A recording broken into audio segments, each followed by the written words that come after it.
জীবনে লক্ষ্য স্থির রাখা আবশ্যক, কারণ লক্ষ্যহীন জীবন মানুষকে ভুল পথে চালিত করে। লোভ, হিংসা পরম শত্রু, যার উপর নিয়ন্ত্রণ না থাকলে মানুষের মৃত্যু অনিবার্য।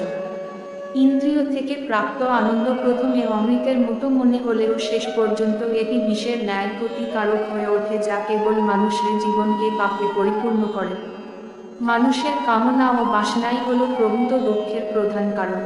জন্মের সাথেই মানুষের মৃত্যু নির্ধারিত, তাই নিজের কর্ম করো যা অনিবার্য, তার জন্য দুঃখ করো না। জীবন ধারণের জন্য প্রয়োজন কর্ম অবশ্যই সম্পাদন কর, তবে বিনা অহংকারে, বিনা লালসায়, বিনা হিংসায়, কারণ সঠিক কর্ম করা উচিত ভালোবাসা, সহানুভূতি, নম্রতা এবং ভক্তির সাথে। জীবনে কর্ম করে যাও, ফলের আশা করো না। মনের স্থিরতার জন্য শান্তি, ভদ্রতা, নীরবতা, আত্মসংযম এবং পবিত্রতা শিক্ষা গ্রহণ করা আবশ্যক। কেবলমাত্র স্বার্থ ত্যাগই হল আনন্দ ও সন্তুষ্টির একমাত্র সহজ পথ। সময় হল সর্বশক্তিমান, তাই কখন সময় নষ্ট করো না। জড় বস্তুগত সুখ সর্বদা ক্ষণস্থায়ী, কেবল ঈশ্বরের প্রতি আত্মসমর্পণ এবং ভক্তিই হল অনন্ত সুখের একমাত্র পথ।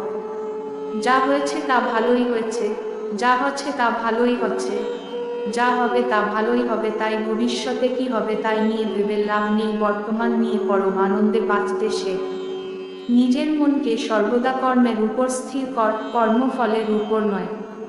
লোভ, ক্রোধ, হিংসা হলো মানুষের প্রধান শত্রু, যা নিজের অজান্তে জীবনের সবচেয়ে বেশি মূল্যবান জিনিস সময়ের ক্ষতি করে, কারণ সময় হলো পরম ক্ষমতাবান, যা কারোর জন্য থেমে থাকে না।